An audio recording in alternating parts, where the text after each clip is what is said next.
प्यारे साथियों, ਅੱਜ ਕਰਾਂਗੇ ਅਗਲੇ ਪ੍ਰਸ਼ਨ ਆਪਣੇ। ਪੋਲ ਸਾਇੰਸ MCQ ਲੜੀ ਸ਼ੁਰੂ ਕੀਤੀ ਹੋਈ ਹੈ ETT ਸੈਕੰਡ ਪੇਪਰ ਨੂੰ ਧਿਆਨ ਵਿੱਚ ਰੱਖਦੇ ਹੋਏ। ਤਾਂ SST ਮਾਸਟਰ ਕੇਡਰ ਆਪਣੀ ਦੁਹਰਾਈ ਕਰ ਸਕਦੇ ਹਨ। NTT ਵਿੱਚ ਵੀ ਜਿਹੜੇ ਸਵਾਲ ਆਉਣੇ ਹਨ ਪੋਲ ਸਾਇੰਸ ਦੇ 9ਵੀਂ 10ਵੀਂ ਚੋਂ ਹੀ ਆਉਣੇ ਹਨ। ਤੇ ਕਰੰਟ ਆਪਾਂ ਲਾਗੇ ਜੇ ਕਰਾਂਗੇ ਜਾ ਕੇ, ਠੀਕ ਹੈ। ਤੇ ਆਪਣੇ ਜਿਹੜਾ ਭਾਰਤ ਦੀਆਂ ਸੰਵਿਧਾਨ ਦੀਆਂ ਵਿਸ਼ੇਸ਼ਤਾਵਾਂ ਜਿਹੜੀਆਂ ਇਹ ਟੌਪਿਕ ਚੱਲ ਰਿਹਾ ਹੈ, ਇਹਦੇ ਜਿਹੜੇ ਸਵਾਲ ਆ ਨਾ ਕੁਛ, ਜਿੱਦਾਂ ਕਿਹੜੀ ਬੈਠਕ ਪਹਿਲੀ ਬੈਠਕ ਕਦੋਂ ਹੋਈ, ਜਾਂ ਕਿ ਕੌਣ ਪਹਿਲਾ ਮਤਲਬ ਪ੍ਰਧਾਨ ਕੌਣ ਸੀ ਸੰਵਿਧਾਨ ਸਭਾ ਦਾ, ਠੀਕ ਹੈ ਨਾ। ਉਹ ਸਾਰਾ ਅਸੀਂ ਜਿਹੜਾ ਸੀਗਾ ਉਹ ਸਾਰੇ ਸਵਾਲ ਅਸੀਂ 9ਵੀਂ ਦੀ ਕਿਤਾਬ ਦੇ ਵਿੱਚੋਂ ਪਹਿਲੇ 2 ਟੈਸਟਾਂ ਵਿੱਚ ਕਰ ਚੁੱਕੇ ਹਾਂ। ਉਹ ਦੇਖ ਜ਼ਰੂਰ ਲੈਣਾ, ਠੀਕ ਹੈ। ਉਹਨਾਂ ਵਿੱਚੋਂ ਸਵਾਲ ਇੱਕ ਨਾ ਅੱਧਾ ਆ ਜਾਣਾ ਹੈ, ਉਹ ਪਹਿਲਾਂ ਵੀ ਆਇਆ ਸੀ। ਕਰਦੇ ਹਾਂ ਵੀ ਅੱਜ ਪ੍ਰਸ਼ਨ। ਤਾਂ ਬਾਕੀ ਪਲੀਜ਼ ਪੂਰੇ ਮਨ ਦੇ ਨਾਲ ਟੈਸਟ ਕਰਿਆ ਕਰੋ, ਬਾਰ-ਬਾਰ ਕਹਿਣ ਦੀ ਲੋੜ ਨਹੀਂ ਪੈਣੀ ਚਾਹੀਦੀ ਕਿ ਟੈਸਟ ਕਰ ਲਓ, ਠੀਕ ਹੈ। ਟੈਸਟ ਤੁਸੀਂ ਆਪਣਾ ਫਰਜ਼ ਸਮਝੋ, ਤੁਸੀਂ ਤਿਆਰੀ ਕਰਨੀ ਆ ਸਾਰਿਆਂ ਨੇ, ਠੀਕ ਹੈ। ਆਪਾਂ ਸਾਰੇ ਤਿਆਰੀ ਕਰ ਰਹੇ ਹਾਂ, ਤਾਂ ਇਹ ਬੰਨ੍ਹ ਕੇ ਖੀਰ ਖਿਲਾਉਣ ਵਾਲਾ ਕੰਮ ਤਾਂ ਹੈ ਨਹੀਂ ਆ। ਤਾਂ ਜਦੋਂ ਜਿਵੇਂ ਤੁਹਾਡਾ ਸੂਤ ਲੱਗਦਾ ਕਰ ਲਿਆ ਕਰੋ, ਠੀਕ ਹੈ। ਛੂਤ ਛਾਤ ਦੀ ਮਨਾਹੀ ਕਿਸ ਅਧਿਕਾਰ ਦੇ ਅੰਤਰਗਤ ਹੈ? ਸੁਤੰਤਰਤਾ ਦਾ ਅਧਿਕਾਰ, ਸਮਾਨਤਾ ਦਾ ਅਧਿਕਾਰ, ਸੰਵਿਧਾਨਿਕ ਉਪਚਾਰਾਂ ਦਾ ਅਧਿਕਾਰ, ਧਾਰਮਿਕ ਸੁਤੰਤਰਤਾ ਦਾ ਅਧਿਕਾਰ। ਕਰੈਕਟ ਆਪਸ਼ਨ ਹੈ ਵੀ ਇਹ ਵੀ ਸਮਾਨਤਾ ਦੇ ਅਧਿਕਾਰ ਦੇ ਅੰਤਰਗਤ ਆਉਂਦਾ ਹੈ। ਛੂਟ ਛਾਤ ਦੀ ਮਨਾਹੀ ਅਸੀਂ ਯਾਦ ਕੀਤਾ ਆ ਵੀ ਕੁਐਸਚਨ ਹੁਣ ਪੜ੍ਹਨੇ ਨਹੀਂ ਆ, ਪ੍ਰਸ਼ਨ ਅਸੀਂ ਯਾਦ ਕਰਨੇ ਆ, ਹੁਣ ਚੰਗੀ ਤਰ੍ਹਾਂ ਯਾਦ ਕਰਨੇ ਆ। ਜੋ ਪਿੱਛੇ ਕਮੀ ਰਹਿ ਗਈ ਉਹ ਹੁਣ ਅਸੀਂ ਰਿਮੂਵ ਆਊਟ ਕਰਨੀ ਆ। ਛੂਟ ਛਾਤ ਦੀ ਮਨਾਹੀ ਅਸੀਂ ਜਾਣਦੇ ਹਾਂ ਅਨੁਛੇਦ 17 ਵਿੱਚ ਇਹਦੀ ਗੱਲ ਕੀਤੀ ਗਈ ਆ। ਇਹ ਵੀ ਜ਼ਰੂਰ, ਇਹ ਵੈਰੀ ਇੰਪੋਰਟੈਂਟ ਕੁਐਸਚਨ ਆ। ਤਾਂ ਹੋਰ ਵੀ ਵੱਖ-ਵੱਖ ਪ੍ਰੀਖਿਆਵਾਂ ਦੇ ਪੇਪਰ ਚੱਕ ਕੇ ਦੇਖੋ, ਉਹਦੇ ਵਿੱਚ ਇਹ ਛੂਟ ਛਾਤ ਵਾਲਾ ਪ੍ਰਸ਼ਨ ਆਇਆ ਹੋਇਆ ਵਾ, ਆਉਂਦਾ ਹੀ ਆ, ਠੀਕ ਹੈ। ਛੂਤ ਛਾਤ ਦੀ ਮਨਾਹੀ ਕਿਹੜੇ ਅਧਿਕਾਰ ਦੇ ਅੰਤਰਗਤ ਆਉਂਦਾ ਹੈ? ਸਮਾਨਤਾ ਦੇ ਅਧਿਕਾਰ। ਇਹ ਸਾਰਾ ਪਤਾ ਹੋਣਾ ਚਾਹੀਦਾ। ਬਾਲ ਮਜ਼ਦੂਰੀ ਕਿਸ ਅਧਿਕਾਰ ਦੇ ਅੰਤਰਗਤ ਆਉਂਦੀ ਆ? ਧਾਰਮਿਕ ਚੰਦੇ ਦੀ ਮਨਾਹੀ ਕਿਸ ਅਧਿਕਾਰ ਦੇ ਅੰਤਰਗਤ ਆਉਂਦੀ ਆ? ਇਹ ਸਾਰਾ ਕੁਝ, ਠੀਕ ਹੈ ਜੀ। ਸੰਵਿਧਾਨ ਸਭਾ ਦੀ ਪਹਿਲੀ ਬੈਠਕ ਕਦੋਂ ਹੋਈ? ਪਹਿਲੀ ਬੈਠਕ ਕਦੋਂ ਹੋਈ? ਜਾਂ ਸੰਵਿਧਾਨ ਜਿਹੜਾ ਲਿਖਣਾ ਕਦੋਂ ਸ਼ੁਰੂ ਹੋਇਆ? ਹਾਂਜੀ ਵੀ 9 ਦਸੰਬਰ 1946, 9 ਜੁਲਾਈ 1946, 14 ਅਗਸਤ 1947, 26 ਨਵੰਬਰ 1949। ਕਰੈਕਟ ਆਪਸ਼ਨ ਵੀ 9 ਦਸੰਬਰ 1946 ਨੂੰ ਸੰਵਿਧਾਨ ਦੀ ਪਹਿਲੀ ਬੈਠਕ ਜਿਹੜੀ ਸੀ ਹੋਈ ਸੀ। ਇਹ ਚੰਗੀ ਤਰ੍ਹਾਂ ਟਿਪਸ ਤੇ ਕਰ ਲੈਣੇ ਆ, ਇਹਨਾਂ ਨੂੰ ਯਾਦ ਕਰ ਲਓ, ਰੱਟ ਲਓ ਬਸ ਚੰਗੀ ਤਰ੍ਹਾਂ। ਸੰਵਿਧਾਨ ਸਭਾ ਦਾ ਅਸਥਾਈ ਪ੍ਰਧਾਨ ਕੌਣ ਸੀ? ਅਸਥਾਈ ਪ੍ਰਧਾਨ ਅਸੀਂ ਕਰ ਲਏ ਹੋਏ ਨੇ, ਠੀਕ ਹੈ ਜਿਹੜੇ। ਤੇ ਸੰਵਿਧਾਨ ਸਭਾ ਦੇ ਪ੍ਰਧਾਨ ਕੌਣ ਸੀ ਅਸੀਂ ਕਰ ਚੁੱਕੇ ਹਾਂ। ਹੁਣ ਅਸੀਂ ਕਰਨਾ ਅਸਥਾਈ ਪ੍ਰਧਾਨ। ਅਸਥਾਈ ਸ਼ਬਦ ਨਾਲ ਯਾਦ ਰੱਖਣਾ, ਜਦੋਂ ਅਸਥਾਈ ਪ੍ਰਧਾਨ ਹੋਏਗਾ ਤਾਂ ਸਵਾਲ ਦਾ ਜਵਾਬ ਕੁਝ ਹੋਰ ਹੋਏਗਾ, ਜਦੋਂ ਕੱਲਾ ਪ੍ਰਧਾਨ ਹੋਏਗਾ ਉਦੋਂ ਸਵਾਲ ਦਾ ਜਵਾਬ ਕੁਝ ਹੋਰ ਹੋਏਗਾ, ਠੀਕ ਹੈ।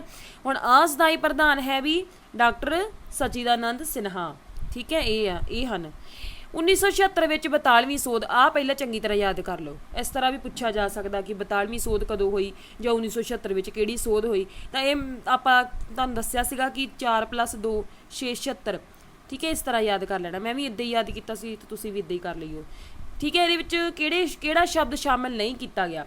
ਹਾਂ, ਸਾਮਵਾਦੀ, ਧਰਮ ਨਿਰਪੱਖ, ਗਣਰਾਜ, ਰਾਸ਼ਟਰ ਦੀ ਏਕਤਾ। ਇਹਨਾਂ 'ਚੋਂ ਕਿਹੜਾ ਸ਼ਬਦ ਹੈ ਜਿਹੜਾ 42ਵੀਂ ਸੋਧ ਵਿੱਚ ਨਹੀਂ, ਸੰਵਿਧਾਨ ਦੇ ਵਿੱਚ ਨਹੀਂ ਸ਼ਾਮਿਲ ਕੀਤਾ ਗਿਆ 42ਵੀਂ ਸੋਧ ਰਾਹੀਂ, ਜੋ ਕਿ 1976 ਵਿੱਚ ਹੋਈ? ਕਰੈਕਟ ਆਪਸ਼ਨ ਹੈ ਵੀ ਗਣਰਾਜ। ਇਹ ਪਹਿਲਾਂ ਹੀ ਸੀਗਾ, ਠੀਕ ਹੈ। ਆਹ 3 ਸ਼ਬਦ ਚੰਗੀ ਤਰ੍ਹਾਂ ਯਾਦ ਕਰ ਲਓ। ਸਾਮਵਾਦੀ, ਧਰਮ ਨਿਰਪੱਖ ਤੇ ਰਾਸ਼ਟਰ ਦੀ ਏਕਤਾ। ਇਹ 3 ਸ਼ਬਦ 42ਵੀਂ ਸੋਧ ਰਾਹੀਂ ਸੰਵਿਧਾਨ ਦੀ ਪ੍ਰਸਤਾਵਨਾ ਵਿੱਚ ਐਡ ਕੀਤੇ ਗਏ ਸੀ। ਦੁਨੀਆ ਵਿੱਚ ਸਭ ਤੋਂ ਵੱਡਾ ਵਿਸਥਾਰਪੂਰਵਕ ਸੰਵਿਧਾਨ ਕਿਸ ਦੇਸ਼ ਦਾ ਹੈ? ਕਿਸ ਦੇਸ਼ ਦਾ ਹੈ ਵੀ? ਹਾਂ, ਅਮਰੀਕਾ, ਭਾਰਤ, ਇੰਗਲੈਂਡ, ਉੱਤਰੀ ਕੋਰੀਆ 'ਚ ਤਾਨਾਸ਼ਾਹੀ ਸਰਕਾਰ ਹੈ, ਠੀਕ ਹੈ ਜੀ। ਤਾਂ ਇਸ ਦਾ ਕਰੈਕਟ ਆਪਸ਼ਨ ਹੈ ਵੀ ਭਾਰਤ ਦਾ ਸਭ ਤੋਂ ਵੱਡਾ ਸੰਵਿਧਾਨ ਆ, ਸਭ ਤੋਂ ਵਿਸਥਾਰਪੂਰਵਕ, ਬਹੁਤ ਲੰਬਾ ਚੌੜਾ ਆ। ਇੰਗਲੈਂਡ ਦਾ ਸੰਵਿਧਾਨ ਕਿਹੋ ਜਿਹਾ ਹੈ ਬਈ? ਲਚਕੀਲਾ, ਕਠੋਰ, ਨਾ ਲਚਕੀਲਾ ਨਾ ਕਠੋਰ, ਉਪਰੋਕਤ ਕੋਈ ਨਹੀਂ। ਕਰੈਕਟ ਆਪਸ਼ਨ ਵੀ ਲਚਕੀਲਾ ਆ। ਇੰਗਲੈਂਡ ਦਾ ਸੰਵਿਧਾਨ ਜਿਹੜਾ ਲਚਕੀਲਾ ਆ। ਚਲੋ, ਅਮਰੀਕਾ ਦਾ ਸੰਵਿਧਾਨ ਕਿਹੋ ਜਿਹਾ ਹੈ ਵੀ? ਬਹੁਤ ਕਠੋਰ, ਬਹੁਤ ਲਚਕੀਲਾ, ਨਾ ਕਠੋਰ ਨਾ ਲਚਕੀਲਾ, ਉਪਰੋਕਤ ਸਾਰੇ। ਕਰੈਕਟ ਆਪਸ਼ਨ ਹੈ ਵੀ ਇਹ ਹੈ ਬਹੁਤ ਜ਼ਿਆਦਾ ਕਠੋਰ ਆ ਅਮਰੀਕਾ ਦਾ ਸੰਵਿਧਾਨ, ਠੀਕ ਹੈ ਜੀ। ਤੇ ਸਾਡੇ ਭਾਰਤ ਦਾ ਸੰਵਿਧਾਨ ਜਿਹੜਾ ਇਹਨੇ ਵਿਚਲਾ ਜਿਹਾ ਰਸਤਾ ਚੁਣਿਆ, ਨਾ ਜ਼ਿਆਦਾ ਕਠੋਰ ਆ ਤੇ ਨਾ ਜ਼ਿਆਦਾ ਆਪਣਾ ਕੀ ਕਹਿ ਲਓ ਲਚਕੀਲਾ ਆ। ਸੰਘਾਤਮਕ ਸ਼ਾਸਨ ਵਿੱਚ ਕਿਹੜੇ ਲੱਛਣ ਹੁੰਦੇ ਹਨ? ਦੇਖੋ ਵੀ ਅਸੀਂ ਜਾਣਦੇ ਹਾਂ ਕਿ ਸਾਡੇ ਸੰਵਿਧਾਨ ਦੀ ਵਿਸ਼ੇਸ਼ਤਾ ਹੈ ਇੱਕ ਕਿ ਸਾਡੇ ਇੱਥੇ ਸੰਘੀ ਸ਼ਾਸਨ ਪ੍ਰਣਾਲੀ ਜਿਹੜੀ ਚੱਲਦੀ ਆ, ਇਹਦੇ ਵਿੱਚ ਕਿਹੜਾ ਲੱਛਣ ਹੁੰਦਾ ਆ? ਕੀ ਲੱਛਣ ਹੈ? ਕਿੱਥੋਂ ਪਤਾ ਲੱਗਦਾ ਕਿ ਇੱਥੇ ਸੰਘੀ ਸ਼ਾਸਨ ਪ੍ਰਣਾਲੀ ਚੱਲ ਰਹੀ? ਸ਼ਕਤੀਆਂ ਦੀ ਵੰਡ, ਸੰਵਿਧਾਨ ਦੀ ਸਰਵਉੱਚਤਾ, ਸੁਤੰਤਰ ਨਿਆਂਪਾਲਿਕਾ ਉਪਰੋਕਤ ਸਾਰੇ ਕਰੈਕਟ ਆਪਸ਼ਨ ਹੈ ਵੀ ਉਪਰੋਕਤ ਸਾਰੇ। ਇਹ ਉਪਰੋਕਤ ਸਾਰੀਆਂ ਹੀ ਗੱਲਾਂ ਮਤਲਬ ਸ਼ਕਤੀਆਂ ਦੀ ਵੰਡ ਵੀ ਹੁੰਦੀ ਆ ਵੱਖ-ਵੱਖ ਰਾਜਾਂ ਵਿੱਚ ਜਿੱਦਾਂ ਹਨਾ, ਤਾਂ ਸੰਵਿਧਾਨ ਦੀ ਸਰਵ ਉੱਚਤਾ ਵੀ ਹੁੰਦੀ ਆ, ਸਭ ਤੋਂ ਉੱਪਰ ਸੰਵਿਧਾਨ ਹੀ ਮੰਨਿਆ ਜਾਂਦਾ ਆ। ਸੁਤੰਤਰ ਨਿਆਂਪਾਲਿਕਾ ਆ, ਠੀਕ ਹੈ, ਨਿਰਪੱਖ ਨਿਆਂ ਦਿੰਦੀ ਆ। ਤਾਂ ਇਸ ਤੋਂ ਇਲਾਵਾ 2 ਹੋਰ ਪੁਆਇੰਟ ਨੋਟ ਕਰੋ, 2 ਸਦਨੀ ਵਿਧਾਨ ਪਾਲਿਕਾ ਹੁੰਦੀ ਹੈ, 1 ਲਿਖਤੀ ਤੇ ਕਠੋਰ ਸੰਵਿਧਾਨ ਹੁੰਦਾ ਹੈ। ਇਹਨੂੰ ਨੋਟ ਕਰ ਲੈਣਾ ਚੰਗੀ ਤਰ੍ਹਾਂ। ਸੰਵਿਧਾਨ ਵਿੱਚ ਕਿੰਨਵੇਂ ਭਾਗ ਵਿੱਚ ਰਾਜ ਦੀ ਨੀਤੀ ਦੇ ਨਿਰਦੇਸ਼ਕ ਸਿਧਾਂਤਾਂ ਦਾ ਵਰਣਨ ਹੈ? ਹਾਂ, ਇੰਪੋਰਟੈਂਟ ਸਵਾਲ, ਇਹਨੂੰ ਨੋਟ ਕਰ ਲੈਣਾ। ਕਿੰਨਵੇਂ ਭਾਗ ਵਿੱਚ ਆ ਵੀ? ਤੀਜੇ, ਚੌਥੇ, ਪੰਜਵੇਂ। ਤੀਜੇ ਵਿੱਚ ਮੌਲਿਕ ਅਧਿਕਾਰ, ਚੌਥੇ ਵਿੱਚ ਆ ਜੀ ਇਹ। ਚੌਥੇ ਦੇ ਵਿੱਚ ਕੀ ਹੈ? ਰਾਜ ਦੀ ਨੀਤੀ ਦੇ ਨਿਰਦੇਸ਼ਕ ਸਿਧਾਂਤਾਂ ਦਾ ਵਰਣਨ ਜਿਹੜਾ ਕੀਤਾ ਗਿਆ ਹੈ। ਯਾਦ ਕਰਨਾ ਇਹਨਾਂ ਨੂੰ, ਪੜ੍ਹਨਾ ਨਹੀਂ ਆ। ਹਾਂਜੀ, ਅਗਲਾ ਕੁਐਸਚਨ ਦੇਖੋ, ਨਾਗਰਿਕਾਂ ਦੇ ਮੌਲਿਕ ਕਰਤੱਵਾਂ ਨੂੰ ਸੰਵਿਧਾਨ ਵਿੱਚ ਕਿਸ ਸੋਧ ਰਾਹੀਂ ਸ਼ਾਮਲ ਕੀਤਾ ਗਿਆ? ਕਿਸ ਸੋਧ ਰਾਹੀਂ ਸ਼ਾਮਲ ਕੀਤਾ ਗਿਆ ਵੀ? ਕਰੈਕਟ ਆਪਸ਼ਨ ਹੈ ਵੀ 42ਵੀਂ ਸੋਧ ਰਾਹੀਂ, ਠੀਕ ਹੈ ਜੀ। 42ਵੀਂ ਸੋਧ ਜਿਹੜੀ ਕਿ 1976 ਵਿੱਚ ਹੋਈ ਹੈ, ਠੀਕ ਹੈ, ਮਿੰਨੀ ਸੰਵਿਧਾਨ ਵੀ ਕਹਿ ਦਿੰਦੇ ਆ। ਤਾਂ ਉਦੋਂ ਜਿਹੜੇ ਮੌਲਿਕ ਕਰਤੱਵ ਜਿਹੜੇ ਸੀ ਐਡ ਕੀਤੇ ਗਏ। ਕੱਲ ਅਸੀਂ ਇਹ ਕਿਹੜੇ ਭਾਗ ਵਿੱਚ ਹਨ ਮੌਲਿਕ ਕਰਤੱਵ, ਕਿੰਨੇ ਕਰਤੱਵ ਆ, ਇਹ ਸਾਰੇ ਪ੍ਰਸ਼ਨ ਅਸੀਂ ਕੱਲ ਕਰਾਂਗੇ। ਤਾਂ ਸਾਰੇ ਜਣੇ ਟੈਸਟ ਕਰ ਲਿਆ ਕਰੋ। ਧੰਨਵਾਦ ਜੀ, ਰੱਬ ਰੱਖਾ ਜੀ।